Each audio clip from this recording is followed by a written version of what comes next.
Now, I've got two very interesting authors. Well, they're not just authors here with me. Geoff Davies and Cameron Murray.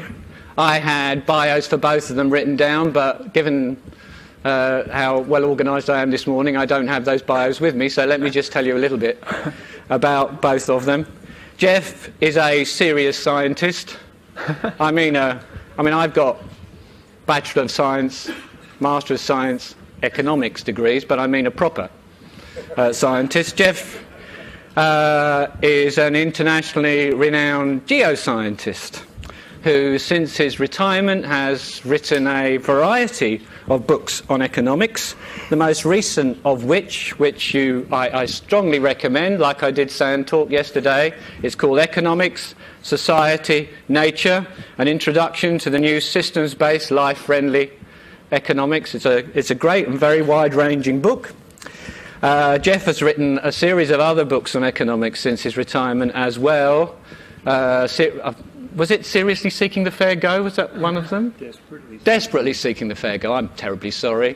There's one that sticks in my mind. Don't tell my boss I said this. Sack the economists and close down their departments. That was another of Geoff's books. There's the Little Green Book of Economics. I think, what's the long title, Geoff? Well, I can read it. The Little Green, I'm Afraid of Economics, but I Want to Save the World book. That's another one of Geoff's. So Geoff is one of the two authors I have with me. He was, as I mentioned, at ANU and is still associated with ANU. So look him up.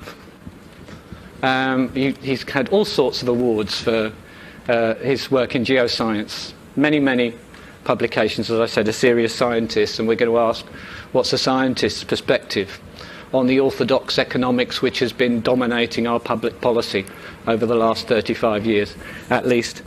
And my other guest is Cameron Murray, who, while he was at the University of Queensland with his colleague Paul Freiters, wrote a book.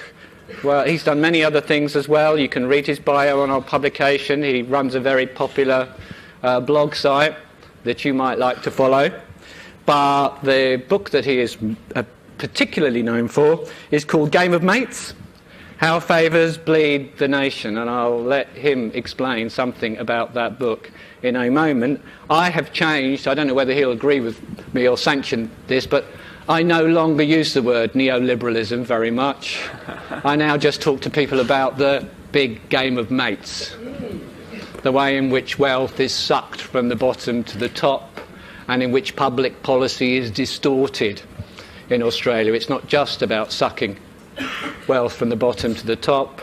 It's also about ensuring that we do lots of bad things or things that are not optimal, and that many of the kinds of investments that we ought to be making are not made as a result of the way in which Australia, but not just Australia, many economies in the world has increasingly become organised as the decades have gone by. So please welcome my two guests.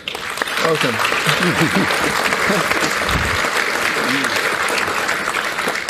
I might start with a question for Geoff.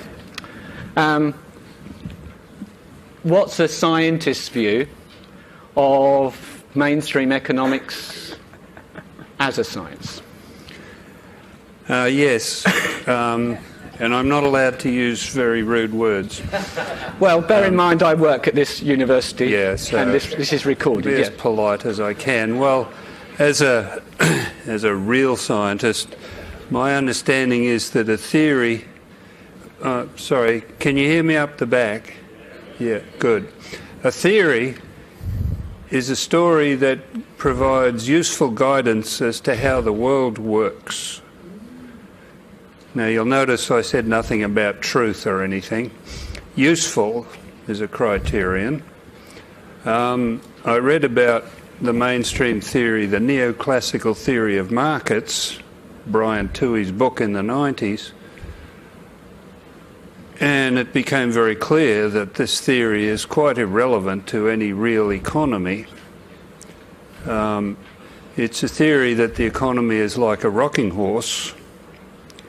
But if I look at and if you push it, it rocks a little and comes back to an equilibrium, and it's all about equilibrium. If I look at an economy, I see instabilities everywhere. A bubble and crash is an obvious example, but the steady concentration of wealth and ownership and it's easy to see instability. Then I read a book called Complexity about self-organising systems, and it just seemed very clear that this is a far more productive theory for understanding economies. So the implication of that, continuing my metaphor, is that an economy, a series of markets, is more like a mob of wild horses, a mob of brumbies, who are, they may run straight for a while, or they may graze quietly for a while, but they're prone to sudden changes and bolting off and whatever. And that's a much more appropriate description of a real economy. So we're not dismissing economics as in my book, which some of you have got copies of now, I refer to somebody talking about economics as brain damage. I said you may as well say any discipline is brain damage. It can be done appropriately or it can be done inappropriately. You can employ the scientific method or not. How should we go about thinking about the economy? Yeah, I mean, there's several contentious points in if I say I think there can be a science of economies. For one thing, economies involve people, and a lot of people don't like the idea of science applying to people, but that's because, I think, they have in mind the old reductionist Newton-type science, which works brilliantly for non-living things, but is rubbish for living things, because a living thing, if you reduce it to its parts, it's dead. If you want to study a living thing, you've got to study the whole. And you can, and that's the marvellous thing about this relatively new field of systems science and self-organising systems, is that you can recognise that living systems are complex self-organising systems. You have to study them as a whole. You can study them as a whole. And economies you can study as a whole, and you can look inside, but not rip apart and pretend that by looking at this bit you're going to understand exactly how it works, because it only works in a context of the larger whole. My experience in studying the Earth, actually, I studied the deep interior, which you can't see. You use indirect and incomplete information. It taught me that what we're doing is, as I said, coming up with stories that hopefully make some sense of what we can see. Now, I can look at an economy and see some patterns. You can see a bubble of debt followed by a crash. Well, population, people who study population dynamics have a simple model of that sort of thing, which you can easily adapt and give a description of a boom and crash. And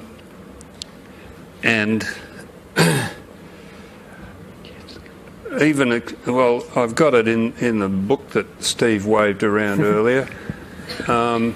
Even such a very simple thing is better than the mainstream theory, which says the best they've done, as far as I'm aware, is, oh, here's the economy in balance before the crash, and here it is after the crash, and how has it changed? But that misses the essence of the crash, because there would have been no crash if the economy was in balance.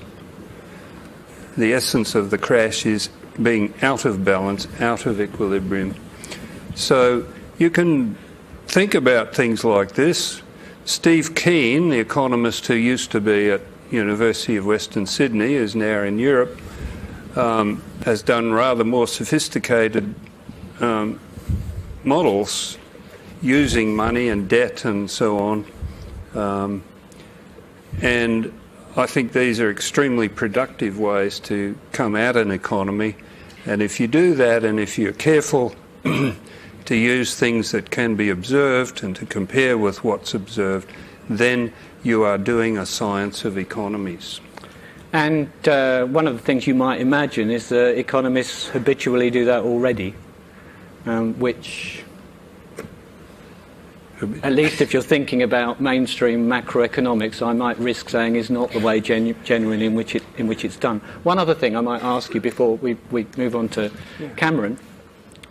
This is not true of all branches of economics, and in fact in Geoff's book there are a variety of what are sometimes called heterodox approaches to economics which should be part of a new economics. One of them is behavioural economics. There's feminist economics, there's institutional economics that Geoff mentions, post-Keynesian economics. Geoff Harcourt, the leading Australian post-Keynesian, has just come into the room now.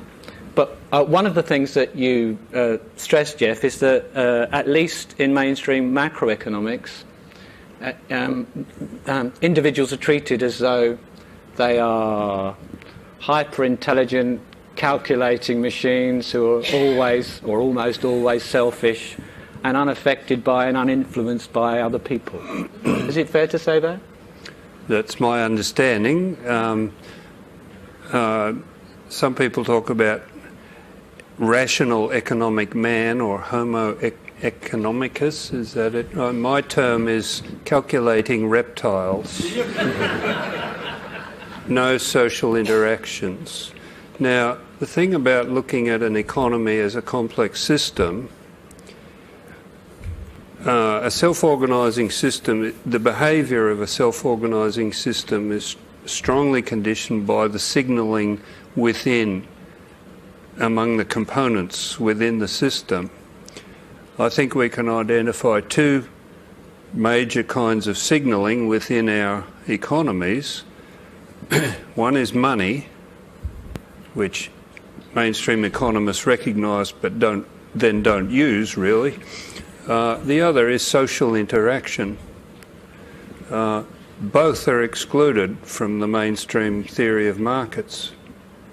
So, as I've laid out this book, Steve waved, I've tried to systematically present how you would approach this.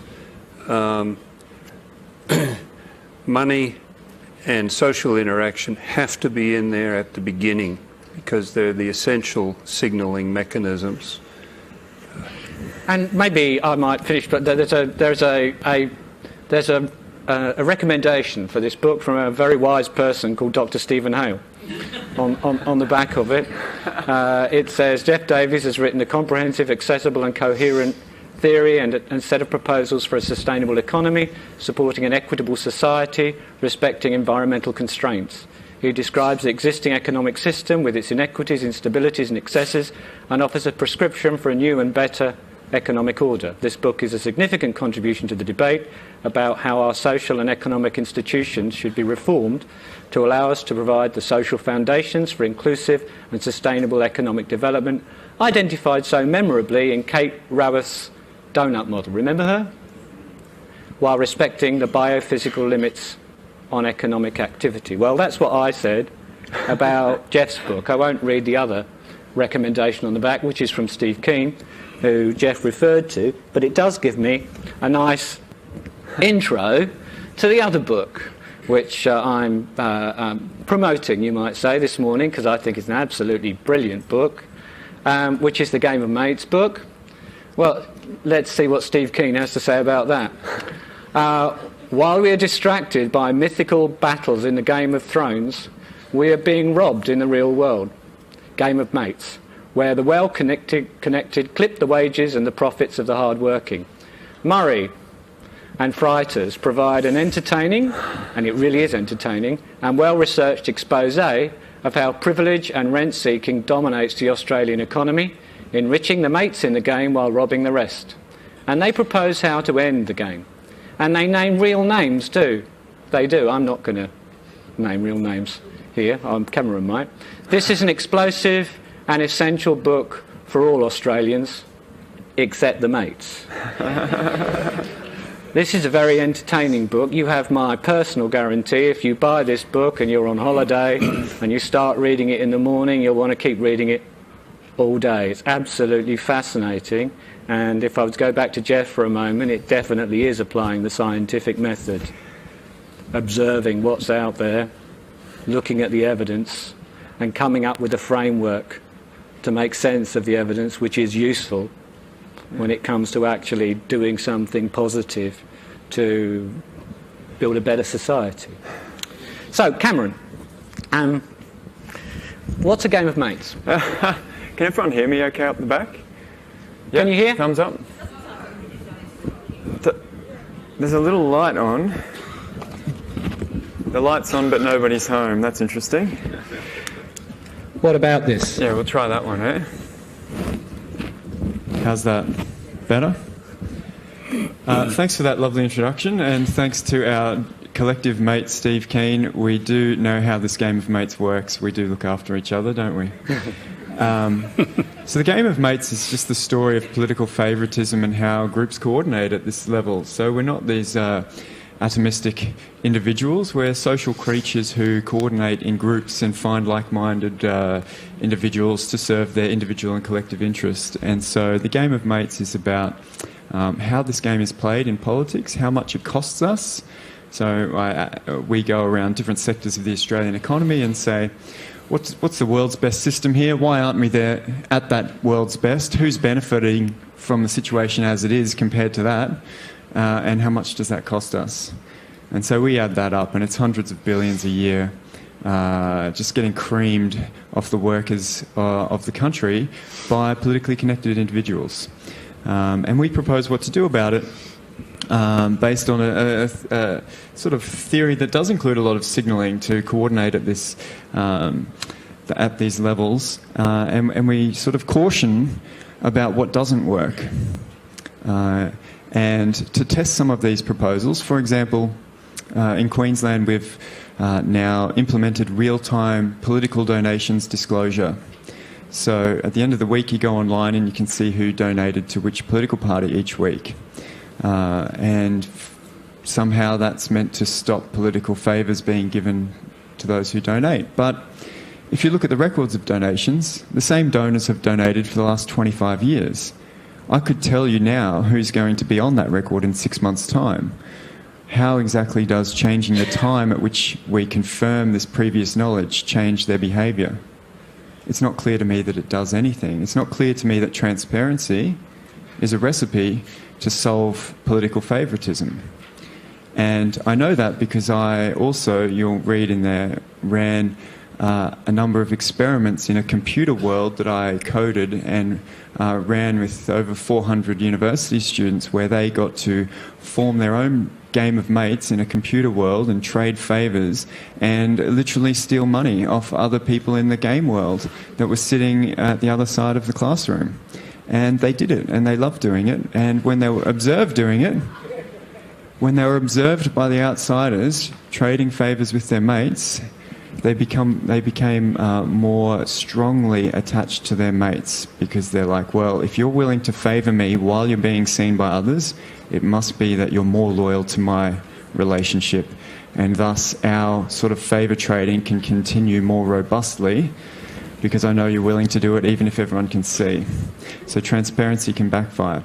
So that's the sort of research that got put into this book. I didn't want to finish my PhD on political favouritism and have 12 academics read it in the academic journals. I thought might be actually useful.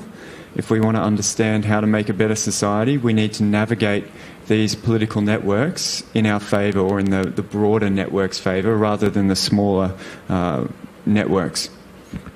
Thanks very much, Cameron. So basically you're saying that this is not about us saying that all these people that take part in this game are in a sense evil or any different from the rest of us. No, well, that's been the biggest lesson for me, is that political favours aren't typically a backroom deal where people know they're doing the wrong thing and they know that they're stealing from society. Politicians are just human beings with a limited capacity to understand the world, and they respond to people they interact with every day. And when those people reward them for doing particular behaviours, they think, okay, wow, that must be good for society because my mates keep inviting me to speak at their breakfast and rewarding me and doing all this stuff. So this must be good. And in fact, in this computer experiment, when I surveyed people afterwards, those who found mates and literally stole money, in the way I frame it, from others in the room, thought they were doing the right thing. And they felt good and they were happier. Because they said, I felt great, I was helping my mate. I wasn't thinking about those other people. So I guess one of the lessons from that and since that has been that we can't really be in the business of blaming a belief system. That's why, as Stephen might have mentioned earlier, I don't use the term neoliberalism, or I don't blame particular people's belief system or economic theories on for their behaviour. The behaviour is driven by our environment, and we will just backfill a story that makes our actions internally consistent. And if there's that sort of story floating around, I'll go, I did it because of that. See, that makes sense. You just pick up an excuse after the fact. And I think that's really important. And in the context of this conference, I wanted to mention, a lot of the business of MMT, from what I can tell, is persuading people to change their beliefs about the budget or how government budgeting works and money works. I don't see it as necessary to actually change that belief to get political change, because I've not observed any politician who actually believes this or is motivated by a consistent belief. I've met with many treasurers and premiers and federal politicians and proposed to them, here's a great way you can repair your budget by stopping giving away favours for free or selling things for zero when you could charge for them. And they tell me, oh, well, yeah, I kind of like it the way it is because my mates are getting free stuff. I don't actually care about the budget, didn't you know? And I'm like, oh, that's really interesting. So why did you say that? Oh, well, we didn't want to do that. That's why I started caring about the budget. But I want to do this. That's why I don't care about the budget. So you can see that these beliefs are sort of backfilled after the fact. Donald Trump doesn't care about the budget, even though he probably spent 30 years whinging about Democrats for some decisions he didn't like in the press, saying, oh, the budget this, the budget that. When it came time for his tax breaks, oh no, it's economic stimulus when it's something I like. So, in the context of what I do now at the University of Sydney, I do a lot of housing research, and I feel like a lot of researchers in sort of social sectors that rely on government funding to provide community benefits have sort of personally tied their hands to this belief and said, oh, we can do more with less, give us less money and we can stretch it further. I'm saying they don't care about the money, don't you know? Ask for more. Don't ask for 10 million, ask for 100 million. Because then it goes from, oh, it's going to cost the budget to, oh, it's economic stimulus. I'm doing something for the community. So I think we can change minds and policy by even sidestepping the money debate. It's great that a lot of people are interested and it's going to really help, but I don't think you have to change people's beliefs, especially not politicians, for them to change their behaviour. I agree we don't need to change politicians' beliefs, but of course what we do have to make clear to everybody out there is people have to be aware that these are political decisions. They're not, there's no economic. Yeah. I think that's the awareness that you get, that, hang on, they're not doing this because of the budget, they're doing it because they want to. Because them and their mates are happy with this situation and they're using the budget as an excuse. And I think the more we recognise that, the more we can go, well, let's not argue on their terms, let's argue on the terms we want. How do we resource this policy that is good for society that we've got this broad agreement on? Absolutely. Maybe it would help to pick on a couple of examples that you look at in your book. And there's one I wanted to mention really because it's the first one, and I think it's where your research started from, which is basically land rezoning and property speculation and the way things are done in the ACT as opposed to the rest of Australia. Could you tell us something about that? Oh, it's the great Australian property racket. It's been going on since James Roos first got lot number 1 on the Land Register of New South Wales, first ever private piece of land in the country, for free, of course, because that's what governments in Australia are in the business of, giving away free property rights. So my background is working for property developers, so I actually started from looking behind the curtain, came out the front. And the big game in property development obviously is to buy land where you're allowed to have agricultural uses or industrial uses or low value uses, pay the previous owner a value that reflects the current use, then ask the politician to grant you on behalf of the community a right to do something of a higher value. Now that additional right is a valuable thing that we could trade. And when we talked yesterday with, was it Herman Daly on the phone about the cap and trade systems, essentially that's what town planning is, but we can sell that right to develop. We don't have to give it away. So in the ACT, if you have an industrial site and the plan says, oh, you can build a 10-storey apartment building, they calculate the value that right is worth above your current right for the industrial building, and they sell it to you at a 25% discount off the market price. So if your piece of land's worth $2 million as an industrial site, or $12 million as a site that you can build a 10-storey apartment building, you have to pay $7.5 million for that right from the community that we give you, that you didn't pay for because you bought it as an industrial site. And I've scaled up how much the rest of the states could raise if they adopted the same system. And it's around $11 billion per year. Which is given away, basically. So $11 billion per year across the states is given away to politically connected landowners by granting them additional rights on behalf of the community for free that they could sell them instead. I also looked, and I can tell you they're politically connected landowners, because also in Queensland I looked at 6 of the biggest land rezoning decisions. And I looked at the land just on the inside and the outside of those boundaries that were drawn on a map by a statutory authority. And I said, can I predict who got the rezoning based on the characteristics of the land or the characteristics of the landowner? Because that site next door or across the road could have had the line drawn around it as well. And it turns out you can predict where that line is drawn by the social network of the landowner. If you're more politically connected, you're on more boards with cross-directorships of other politicians, you employ more lobbyists who are former politicians, you add it all up and you can predict with almost certainty where those lines on a map are going to be drawn and who's going to benefit from that political decision. So, it's pretty clear to me that this is a huge, entrenched rort gamed by networks of insiders who give themselves $11 billion for free from the rest of us and spread stories and myths to cover their tracks after the fact. So they tell us, oh, there's a housing shortage. If you don't rezone me for free, I won't build any houses.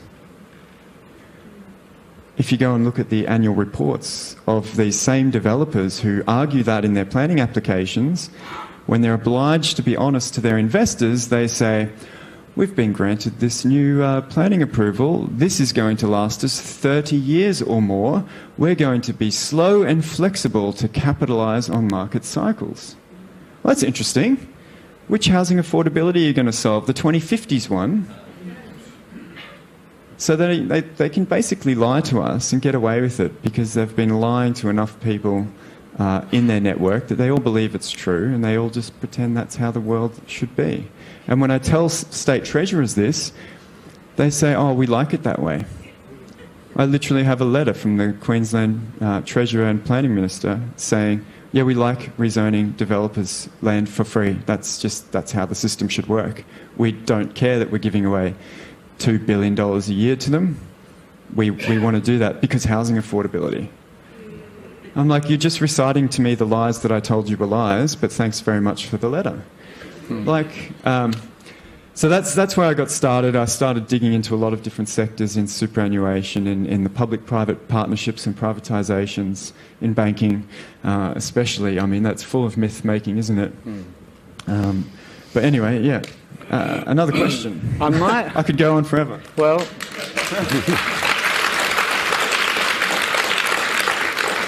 we can certainly go on for a few more minutes, and there's so much in the book I almost don't know which chapter to pick on, but I would like to say, of course, Cameron was describing in the ACT something which doesn't happen in South Australia, and we know how difficult it is to change things in South Australia because of well-connected interest groups. We remember the land tax reform debate recently. We remember what happened. Do you remember when the state government tried to impose a tiny tax on, since you mentioned banking, our major banks, how that was like World War III, wasn't it? But if I could just ask you about maybe infrastructure.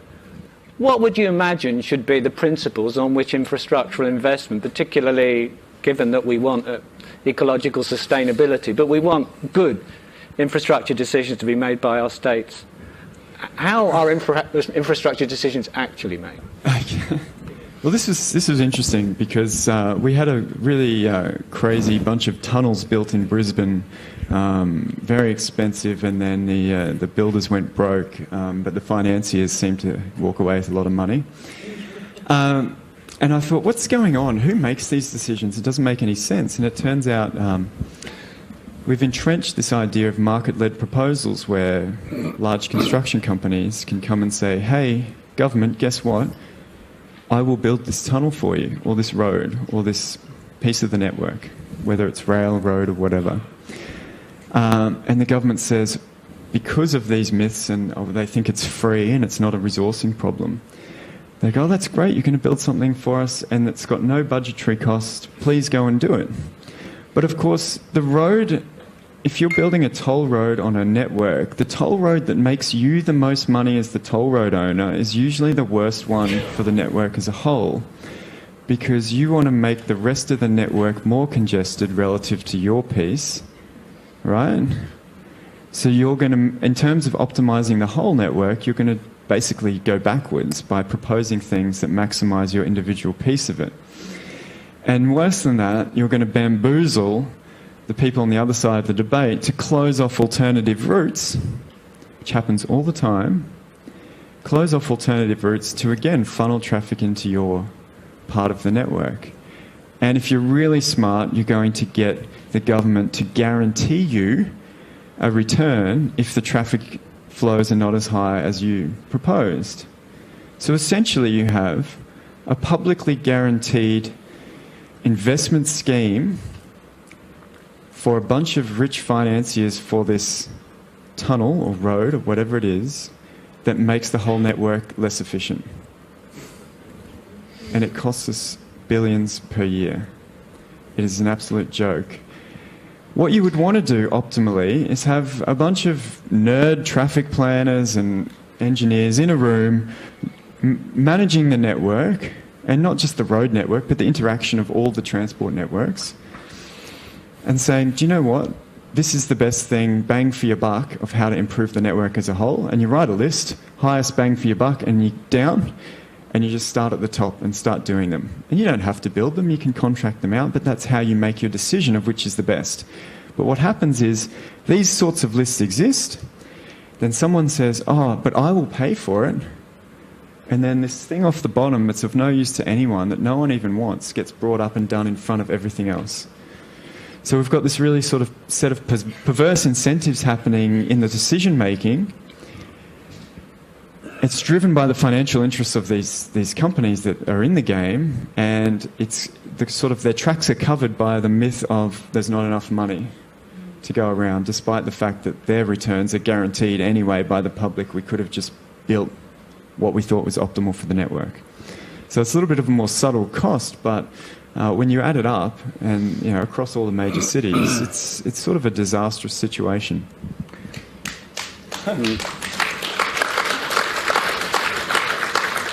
Well, I've just got time for one more question before we open the floor for a few minutes. Maybe I'll sort of combine two things into one. First of all, just because this is kind of interesting, how well connected are the big mining companies? And secondly, how do we end, or at least how do we diminish the significance of these games of mates? How well connected are they? Very. Like they write their own laws basically. So when the Minerals Resources Rent Tax was proposed, certain staffers told me that Parliament House there was a traffic jam because there were so many limousines of foreign mining company family members inviting politicians to weddings and holidays and essentially entrenching favouritism. She said it was out of control. But you don't really even need to do that if you sort of own the game and your people get selected to run for candidates. I mean, Scott Morrison was a property lobbyist for many years. Well, you know, he's obviously going to be very responsive to that group, and that group is going to look after him when he's retired as well. In fact, I propose that losing an election in politics these days is almost as good as winning, because then you get your payout from your mates quicker and you get to sit on their boards and get a cushy job. But I quickly, I'm going to talk about what to do, but it relates to the comment I heard earlier that we need to replace the politicians. And I think it's a mistake to think we're back to thinking about individuals when it's really about the structure of the system. Like, no man rules alone, is the saying. If you've read a book called The Dictator's Handbook, which is a how-to guide, Game of Mates, I tell you, is not a how-to guide, even though some people think it is. No man rules alone. So, you know, politicians can't just stand there and go, I've decided this is the way it's going to be. They'll get kicked out of their position. Their position's tenuous. It's, you know, the power is the structure of the social network that keeps it that way. So, you know, in my computer game, when I got all these young, idealistic, left-wing socialist students into a computer environment where the structure was that they could favour their mates and make more money, and they did, because I paid over $10,000 to these students for playing the game. So they earned real money, and that was dependent on how they played. They got seduced, and they thought it was the right thing to do. So I think, you know, replacing politicians, you know, it can be one approach if those politicians are supported by a network of supporters, but it's not just get one individual in and they can change everything. So what do? Well, we need to generate our own networks. I would propose disgruntled family members of former key politicians and political players that have the social network but don't buy into the game, whose careers don't depend on the game, might be one avenue. Get them into it. Formalise into lobbying organisations and think tanks, just like you know, the Minerals Council and the Property Council have their formal lobbying. Community groups need to do the same thing, and they need to get key players, and they need to know inside information on key politicians. And you win as a network and as a group. And if you sort of outplay them democratically, you'll get some people in, or you can also shift the debate by dominating the public discussion.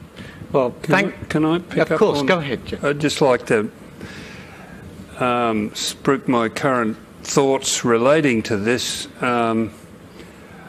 I think we need to clear out the old parties from Parliament. I hear what you're saying, Cameron, that but they are deeply entrenched, deeply networked. The electorate of Indi in particular has shown us that a community well organised can get somebody into Parliament who will represent them rather than represent that. Well, it's a social network, not a money network. And it's the one thing we can do where we don't have to beg powerful people. So, yes, if we put a bunch of independents, more independents into Parliament, they would immediately start forming networks and coalitions and whatever, but it wouldn't be so deeply entrenched and so deeply corrupt as the present arrangements. So I think that would help. I agree it will help. Since we're spruiking radical things, for example, Queensland doesn't have an upper house of Parliament, and I've proposed we have a sortition arrangement, like jury duty, where you get a letter in the mail randomly drawn and say, congratulations, you're in the Senate. And so we get 100 average representative people, and we stick them in there, and they argue with each other about what laws they like and they don't like, or amendments they like, and we replace them every few years. The problem then is there's going to be a network of advisors and full-time staff that brief these people that are going to become very powerful. But I think we can come up with sort of systems where, the people do their time when they're lawyers. They get professional accreditation for doing time in Parliament, helping new senators, things like that. So I think we can entrench. The thing I think, like the ACT system, where they sell additional property rights, once you've entrenched that and people see it work and see that, they're not giving things away and it works well, it's very hard to reverse it once it's entrenched. And I think, you could come up with a People's Parliament that would become entrenched, and a few interesting decisions in the first term would make the public really receptive to keeping that going. Well, thanks very much. Now, I feel very guilty now because we're going to manage about maybe 2 questions, but Cameron and Geoff are both going to be around, so I hope people are going to swarm around them in the tea break and lunchtime and continue this discussion. So the best question gets a book today, and you'll owe me one. That's how the game starts. And the other book too. So I'll take one question from maybe the woman in the blue T-shirt. Sorry, and I'll choose one at the front. Perhaps you could negotiate. Okay, thanks. Hi, Cameron. It's so rare for us to hear the blatant truth about how things operate that my burning question ever since I heard you on ABC RN was, how are you safe? How are you still walking around, and then why aren't more people? But yeah. I think I'm a small target. I'm an older millennial, so I don't really have any money. So I've spent more than I earned for 10 years. So, what are they going to do? Sue me for defamation? They can have my bike. It's being a small target, being a quirky academic. A lot of politicians have now come to say, that's just an academic exercise. He's just a theoretical guy. I'm like, it's your data, it's your department's decisions in my... So they've got their ways to sort of diminish what I say and sideline it. And I happen to know a lot of them personally now, so maybe it's difficult to... I'm just the quirky, weird guy. Okay, we've got 2 questions, and the people have both got the microphone. I'm terribly sorry to disappoint other people because I know there are lots of questions, but please just come up to these guys and have a chat afterwards. Go ahead, over there, yeah. Thank you. Cameron and both speakers, thank you very much for a very interesting session. I love the work on the political networks. I must say, though, that it has a real sense of familiarity.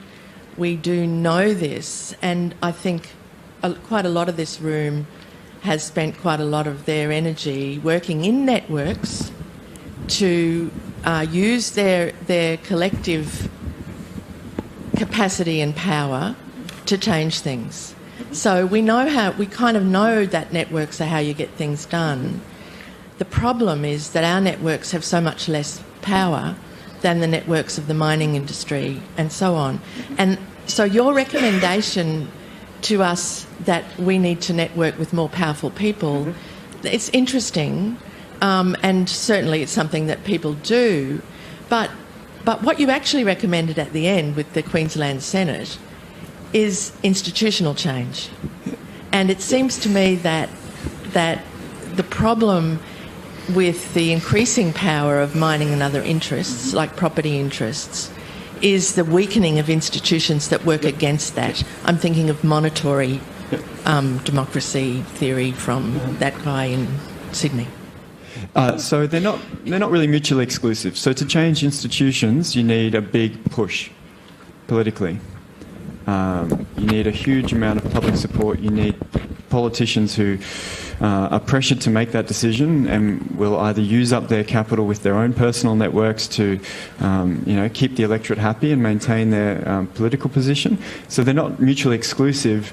It's in an ideal world, let's just change this institution. But then there's also, there's a lot of work organising to get even that discussion into the mainstream press, in a way, so that they're not, one feeds into the other. And I think as you organise, you want to have your big ticket institutional items that you're all pushing towards, but you still need to organise. One of the interesting things that I learned from an anthropologist who studies organised crime, the Yakuza and the Mafia, and said, if you really want to get someone on your side, you need mutual dirt. You need to go and commit some crimes together so that you can blackmail each other to sustaining the alliance. So if you know any personal people in power that you can have a few drinks with and go and do something stupid, it's not called the game of mates because it doesn't have those tales of intrigue as well. Thanks. We'll have one more question, but I was just reminded with that particular question about Stephanie's impression of Bernie yesterday. What did you say about there's no change unless it comes from the bottom up? And it might be a pathetic gesture on my part, but bringing you all together. And I hope forming more networks, because as Bernie often says, and I'm sorry, I can't do the impression, but basically there are a lot more of us than there are of them. And if we would only connect together, given that we live in a democracy, actually we could bring about change despite them, particularly if we are aware of some of the myths that so many people take for granted. But we have one more question. This gentleman's been waiting patiently to give. Jonathan Miller, Steady State ACT. My question is for Cameron. I'm just wondering the extent, if you could comment about the extent to which people want to be associated with the wealthy in a tribal sense. And my first question is whether political donations are actually all that important in that process, whether politicians are sufficiently want to be identified with the wealthy that they would do what they do even without the donations. And my second part of that relates to, there are many reasons why the May 19 election went the way it did, but I do wonder whether that whole sense of aspiration amongst a large sector of the Australian community to be part of or associated with the wealthy was one of the reasons that they voted the way they did, even though they know that we're going towards climate change catastrophe. So, yes, I think people on average recognise society is organised in a particular way, and if we don't play with the rules that exist, we're stuffed. I think a lot of the reason people send their kids to private schools is the networking payoff, right? Because what else are you going to do? It's a risky world out there if you don't have these networks and you're on the outside, and all of your kids are on the outside. So yeah, people do aspire to be into it, and I feel like also one of the tricks with the political debate is people don't really want to hand out. They want to, they want their share, but everyone wants it to be a fair system.